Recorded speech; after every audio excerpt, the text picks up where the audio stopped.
Bezrat Hashem, Idbarach. Boker Tov, Beshem Hashem, Naseh Venatseach, en ce 21, mois de décembre, mercredi 21 décembre, et en hébreu, le Kaf Zayin du mois de Kislev, le Chaim Tovim ou Shalom.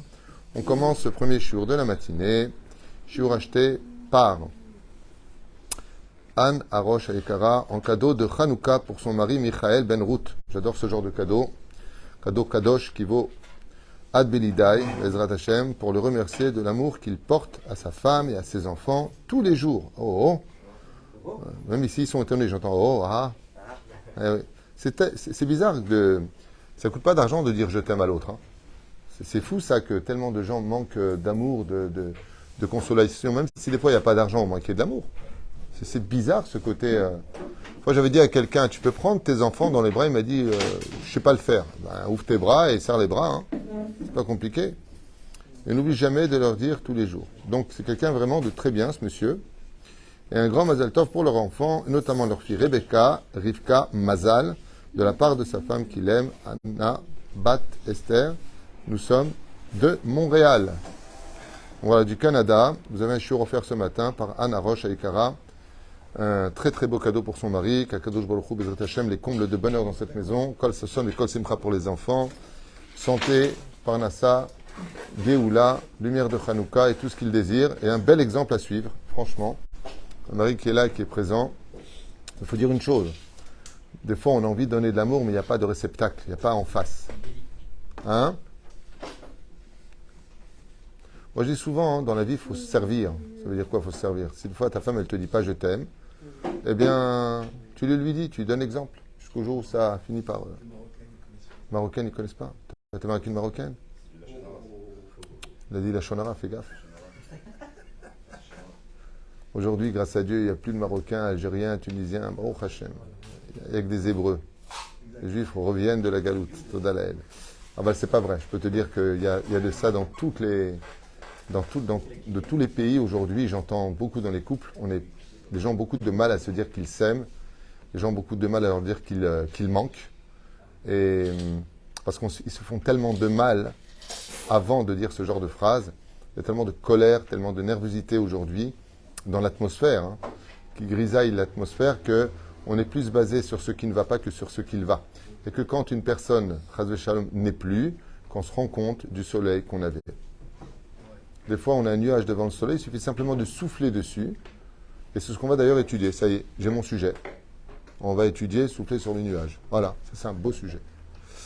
On voit dans la fête de Hanouka, chers amis, on commence tout de suite, bien entendu, en souhaitant une bonne refouach Shlemach, la Mamira, toute notre liste, et ceux qu'on ne connaît pas, bien sûr, mais particulièrement Amir Soufan ce matin, qui est fatigué et qui a besoin de prières, ainsi que son épouse, Sarah Batsassia Ayekara, à qui on souhaite un prompt rétablissement, Briut Etana Vchut Yamim, Moratimi Akdosha Vatora Salia Batefrat Miriam Yale Ben Esther Chaya Ruchama Esther Batrivka Jean-Luc Shlomo Ben Zeira Meir, on l'a dit, Shoel Miriam Batsara, Eric Shoa Chai Ben Arlet, Kuka Vechen Osi Rachel Bat Silbet Gezala, Chaya Bat Sarah Lalou Vechen Robin Amos Avraham Chaim Ben Amalia Talia Simi Bat Virginie Esther. לאלף אלפי הבדלים, לנשמת כל מתי ישראל בכללם השם הטוב, רני מחלוף בן שרה, ז'יזל, מזל בת ציפורה, רולון ציון בן מרים, מרדכי ג'רר, יוסף בן ישראל. Et aussi on pensera à mon beau-frère, même si l'année est passée et repassée, c'est bientôt Saskara, mais j'ai rêvé de lui ce matin. Chalom Tov, Chalom Shalom Ken. On était tous réunis en famille comme ça, il était là présent pour nous dire qu'il n'était pas mort. Très succinctement comme ça sur le côté. Que Dieu repose son âme. On commence Chiour. Alors, ce chiour, quand on étudie de près, j'ai envie de faire, nous ça je raconte avec l'histoire de la Grèce, parce qu'on ne se rend pas compte du tout de ce qui s'est passé. On sait qu'il y a eu une guerre incroyable entre les Grecs et les Hébreux. On sait que la quantité, on le dit d'ailleurs nous-mêmes dans notre prière, Rabbim, Beyad, Me'atim, très nombreux face à si peu de, dans les Midrashim, il faut savoir que les Hébreux sont sortis avec des râteaux, il n'y avait même pas d'armes pour la plupart d'entre eux. Ils n'avaient jamais touché une arme, ils n'avaient jamais combattu de leur vie face à une armée extrêmement entraînée, expérimentée, et de qui plus est, qui avait gagné toutes les guerres. Partout où ils ont été, ils ont gagné la guerre, armée contre armée, et ils les ont tous vaincus très facilement. Ce qui fait quand même quelque chose d'assez étonnant. Et il faut savoir que peut-être que je vous ferai un cours sur ça. Hein. Après tout ça, je raconte sur la Grèce. Ce serait peut-être intéressant de le faire avec les généraux, comment ils ont déterminé la victoire d'Israël. Ensuite, ils ont envoyé d'autres gdoudim, d'autres gdoud. Comment on dit gdoud? Légion, jusqu'à avoir envoyé toute l'armée grecque et monter en Israël pour faire la guerre aux Juifs. Et c'est là que ça a été la chute totale. Antiochus sera obligé d'admettre une défaite comme inexplicable. Et ils vont par tous les moyens expliquer qu'ils étaient défaits, qu'ils étaient décourageux. Et qu'en fin de compte, le temps ne s'y prêtait pas, que les dieux étaient fâchés contre eux. Ils vont essayer de trouver des excuses dans tous les sens du terme.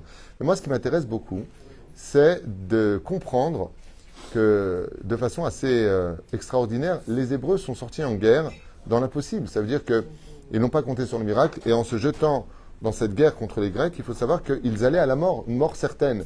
Yehuda Maccabi a été nommé général en chef de l'armée d'Israël à cette époque, par Mattatyahu Kohen Gadol, son père, et Jonathan, pareil, chacun va avoir un rôle à jouer, et ils vont rentrer en guerre, mais une guerre qui est impossible. C'est-à-dire que les Grecs, quand ils ont vu les Juifs, ils ont éclaté de rire, quoi. Si on crache dessus, on les noie, quoi.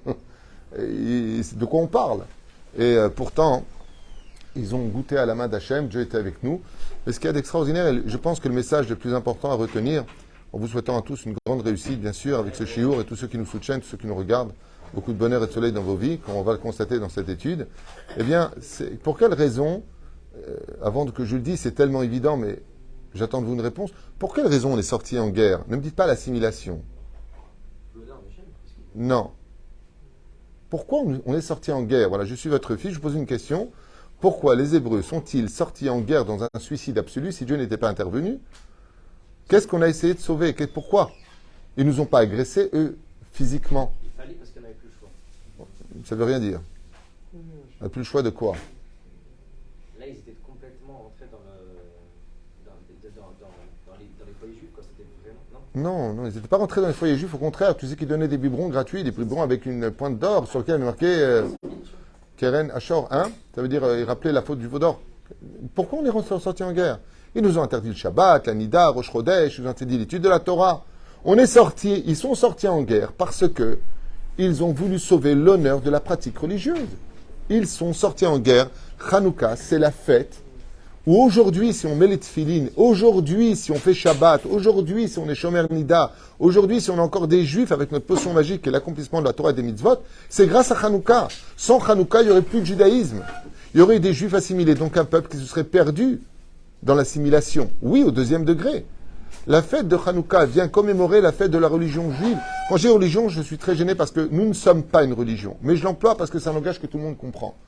C'est-à-dire, comme un jour, quelqu'un avait dit, une personne âgée avait dit, dans les années 70, qu'il ne mettait plus les tefilines et qu'il ne les mettrait plus jamais.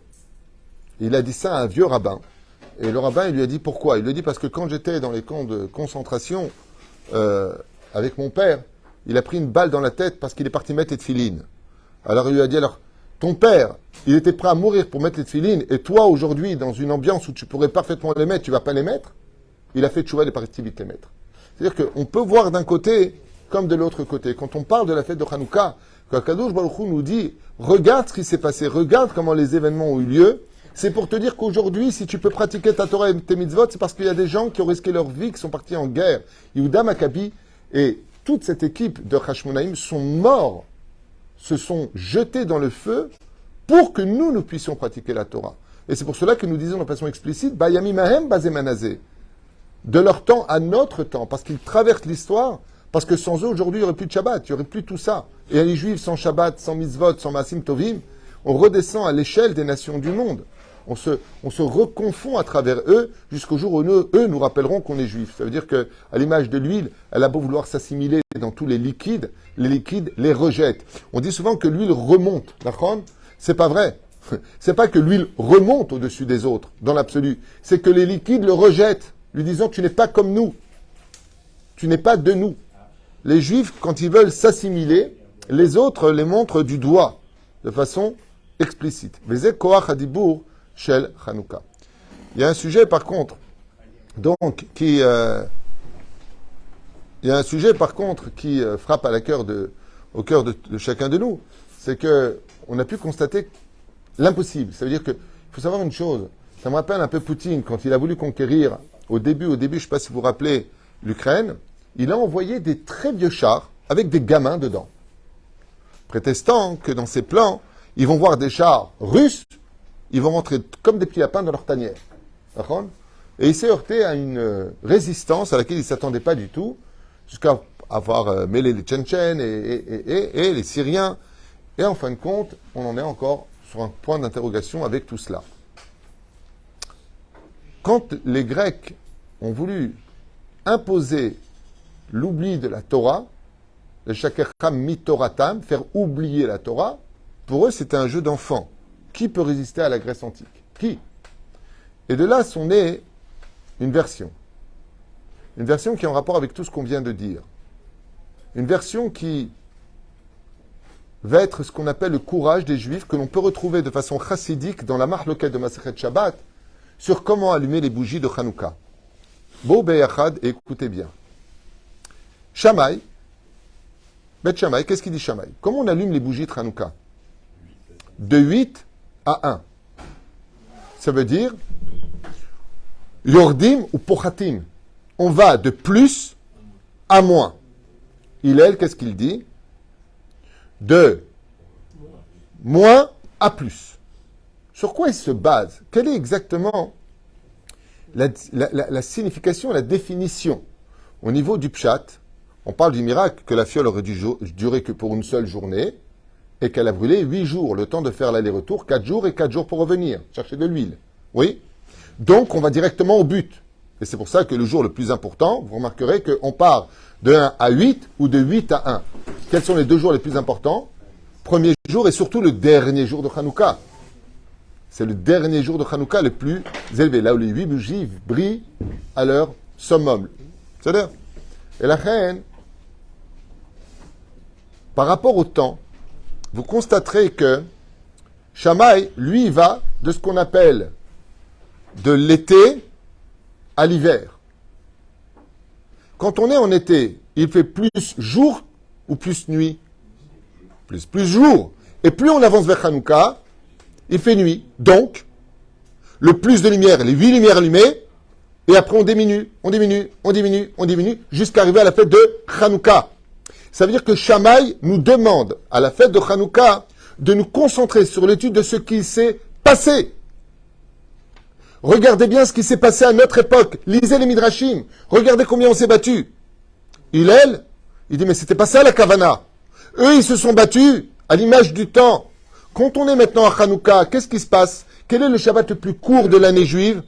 C'est maintenant, c'est Hanouka. Dès qu'on arrive à Hanouka, on est au plus bas du jour. On est dans l'obscurité. Il y a beaucoup plus de nuit que de jour. À peine le jour, en France, à 8h, il commence à faire jour. Ouais? D'accord? Donc, à partir de Hanouka, jusqu'au mois de juin, fin juin, ce qu'on appelle le mois de Tammuz, on part de l'obscurité qui commence à grandir. Vous allez voir qu'après Hanouka, le Shabbat redevient grand. On rajoute des minutes à Shabbat. Donc, on part de petit à beaucoup de lumière, de l'obscurité à la lumière. Il te dit, mais non, le message de Hanouka, ce n'est pas de regarder ce qui s'est passé, mais de comprendre que ce qui s'est passé, c'est pour que nous, aujourd'hui, vers l'avenir, on va vers demain, nous puissions vivre notre Torah, notre judaïsme. Allah et Hillel. Et c'est pour cela que, bizarrement, et contre toute attente, quand on fait Hanouka, eh bien, est-ce qu'on fête la fête de la guerre ou est-ce qu'on fête l'allumage des bougies? Une question simple.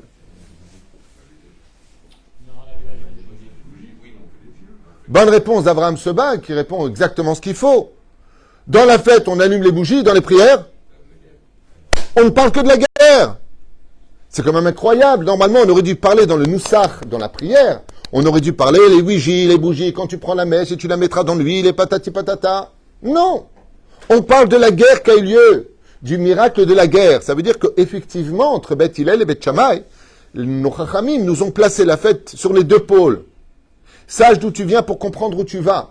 Et le Ikar de Beth Hillel et Beth Shammai, c'était de savoir est-ce qu'on doit s'attarder au passé ou est-ce qu'on doit comprendre l'avenir. Hillel, il dit, mais tout le but de leur guerre, c'est pour qu'en 2022, en Israël et dans le monde entier, les Juifs puissent pratiquer encore le Shabbat, la Nida, l'étude de la Torah, les mitzvot. Ce qui compte, c'est l'avenir. Le message de Hanouka, c'est de penser à l'avenir.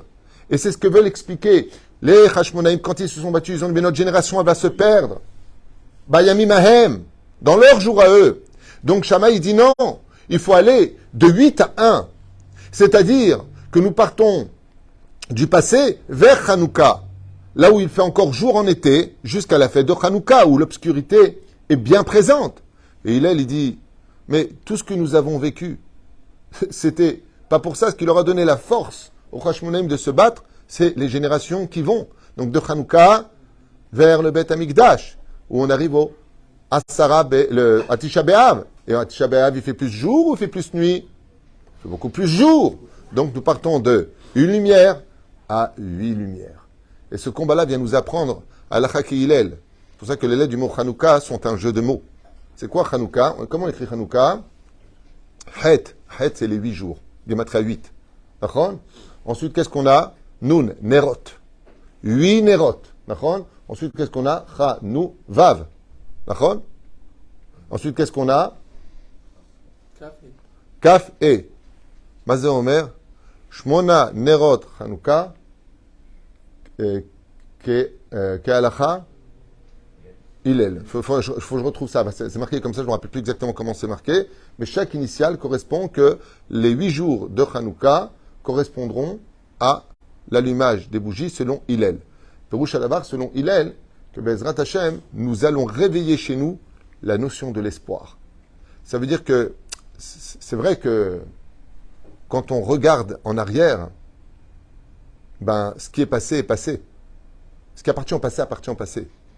Par contre, comment on dit demain en hébreu? Mahar. Si j'inverse les lettres du mot mahar, qu'est-ce que j'obtiens? Rahem, miséricorde. Ça veut dire que le lendemain est capable de donner de la lumière à mon passé. Et c'est pour ça que la halakha était fixée comme Hillel. En allumant maintenant les bougies de Hanouka, en 2022 de notre ère vulgaire, nous faisons un clin d'œil au Hashmonaïm que nous réveillons dans la prière.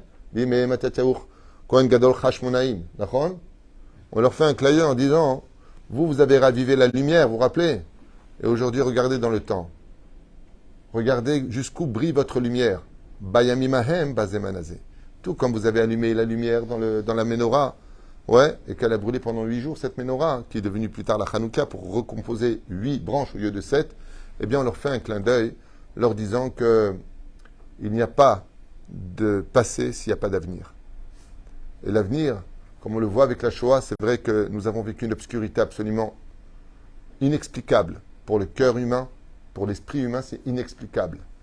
Mais ce qu'on sait par contre, c'est que s'il n'y a pas un rapport, j'en sais rien, je ne veux même pas rentrer dans cette polémique d'esprit, mais c'est que de cette obscurité est né l'État d'Israël. Le retour d'Israël sur sa terre. Eux ont voulu détruire les communautés juives, et la réponse de l'avenir a été, tu as voulu détruire les communautés du monde, voilà qu'un peuple renaît de ses cendres. Et ça, c'est la plus grande lumière qu'on a répondu à cette obscurité de la Shoah. C'est vrai qu'on a perdu plus de 6 millions de nos frères. Mais aujourd'hui, leur neshama, neshama c'est Otiot Hashemen, okay? Leur neshama, qui se sont battus parce qu'ils ont été tués uniquement parce qu'ils étaient juifs, eh bien, il faut qu'on maintienne ce pays en tant que juif. Toute personne qui, dans notre pays, en Eretz Israël, veut le rendre laïque ou voudrait le rendre, à oublier la Torah comme ils le font dans toutes les écoles, ouais, est une personne qui, quelque part, crache sur tous ces morts qui sont morts parce qu'ils étaient juifs. Et être juif, sachez-le, c'est pas un nom qui a été inventé par les historiens. Quand on parle de Israël, quand on dit que cette terre est la nôtre, c'est uniquement parce que la Torah vient en témoigner comme contrat. De venir dire que c'est notre pays alors qu'on était en France, alors dans ce cas-là, t'es français, et lui il est syrien, lui il est irakien, lui il est tunisien, lui il est marocain. Qu'est-ce qui nous donne la légitimité de notre judaïsme? C'est uniquement la Torah. Et c'est cette même Torah qui te dit surtout, Pen tishkach et adevarim à elle. N'oublie surtout pas toutes les lois de la Torah. N'oublie pas les enseignements de la Torah. Pourquoi Dieu nous dit n'oublie pas les shakecha mitoratam? C'est pas que les gens qui nous dirigent pour certains sont anti-Torah. Ils veulent simplement nous faire oublier la Torah. Et la Torah nous dit pen tishkar, de peur que tu oublies ta Torah. Il y a des gens qui te disent je pratique plus mais la Torah est dans mon cœur. C'est ce même cœur qui a cessé de battre dans les fourreaux, dans les camps de concentration, pour que nous, aujourd'hui, on puisse faire battre notre cœur en tant que nation sur la terre d'Israël. Parce qu'ils étaient juifs. Arrêtez parce que tu es juif. Comment c'est possible? Emmenés dans des camps où certains témoignaient en disant que là-bas à Varsovie, c'était un univers où il n'y avait pas de soleil dans l'espace. Il faisait toujours gris. La mort était respirable. Alors aujourd'hui, on respire la vie. Am Israël chai vekayam. Et malgré tout le fait qu'ils ont essayé d'endurcir les kolélim, de fermer les bâtés Knessiot, de fermer les Talmudei Torah, comme on a pu le constater pendant ce mandat, pendant un an, combien le monde religieux a souffert, eh bien, la réponse est Am Israël chai vekayam. Be'ezrat Hashem, bientôt, sur le drapeau d'Israël se rajoutera le drapeau du Melech HaMashiach, et dire ou Or Gadol. C'est pour ça d'ailleurs que le Mashiach il porte un surnom. Besha, Melech HaMashiach ba. Qu'est-ce qu'on chante? Oro Shel Mashiach. Le Mashiach il vient pas seul, il vient avec une lumière. La lumière du Mashiach. Et la lumière du Mashiach viendra nous expliquer pour un meilleur avenir pourquoi notre passé était si obscur. Yotzer Or mi pene chosher. D'où est-ce que, bizarrement, on va les yatser, c'est-à-dire former la lumière? Sur quoi on va prendre quel pot à modeler? C'est vous le dites tous les jours. Yotzer Or mi pene chosher. On va façonner la lumière de l'obscurité. C'est un truc de malade. C'est pour te prendre simplement une phrase que tu dis tous les soirs, mais à la condition accompagnée d'Emouna. Emet ve Emouna. Et quand il fait jour, Emet ve Yatziv. C'est présent. La nuit, Emet ve Emouna. Pour t'apprendre qu'en réalité, toutes tes souffrances ne font rien d'autre que de te préparer une très grande lumière. Plus tu t'enfonces à l'image de l'arc, qui, si on veut la jeter le plus loin possible, l'envoyer cette flèche le plus loin possible, vous allez constater qu'avant qu'elle ne parte, d'abord on la tire bien, bien en arrière. Et plus on va en arrière, et plus l'avenir va loin. Plus on plonge dans l'obscurité, et plus la lumière va devenir grande. Les Fum Tsahara Agra. C'est selon la souffrance de nos vies que le mérite grandit encore plus. La reine Bezrat Hashem, vous connaissez tous cette très très belle histoire de ce roi qui avait un ami pour lequel rien ne passait avant lui. Et bien entendu, le Premier ministre était tout le temps jaloux de cette relation très amicale où, au lieu de s'en référer à lui en tant que Premier ministre, le roi préférait parler à son ami. Et le roi partit pendant une période de 3 mois pour signer des traités de paix avec les pays étrangers. Et qu'est-ce qu'a fait le Premier ministre? Il a fomenté une espèce de complot contre l'ami du roi pour lequel il l'a amendé de 500 pièces d'or, qui représentaient toute sa fortune. Et menacé de prison et de mettre ses enfants aussi en prison. Le tribunal, acheté par le ministre, bien sûr, a commencé à menacer fortement l'ami du roi. Ne pouvant s'adresser au roi parce qu'il était absent, la personne n'a pas eu d'autre choix que de lui payer la somme. Il s'est retrouvé totalement ruiné et à la rue. Quand le roi est revenu et qu'il a entendu ce qui s'était passé, eh bien, il a torturé les juges pour avoir la vérité, qui ont reconnu qu'ils avaient été achetés par le Premier ministre et que ce qu'a fait à ce moment-là le roi, c'est qu'il a ordonné au Premier ministre de lui rembourser 5 fois la somme qu'il lui avait extirpée. Et à ce moment-là, il lui a rendu 500 pièces fois 5, soit 2500 pièces. À ce moment-là, la seule chose qu'a dit l'ami du roi, quel dommage qu'il ne m'ait pas demandé 1000 pièces d'or. J'aurais vendu ma maison. Quel dommage qu'il ne m'ait pas demandé 1000 pièces d'or. Quand on verra le salaire de notre combat face à l'obscurité de nos vies, on dira à Dieu, quel dommage que tu ne m'aies pas donné encore plus d'épreuves, parce que le salaire sera beaucoup plus important que 5 fois la mise qui a été faite pendant ces moments si difficiles de nos vies. La reine Bezrat Hashem, à l'image de la flamme qui ne cesse de briller et qui nous montre la lumière dans l'obscurité, de la même façon, Alakha ki Hillel. De telle façon à ce que Bezrat Hashem, nous tous, on comprend qu'en réalité, tout présent difficile vient toujours annoncer un très bel avenir. Baruch Adonai Leolam, Amen, Amen.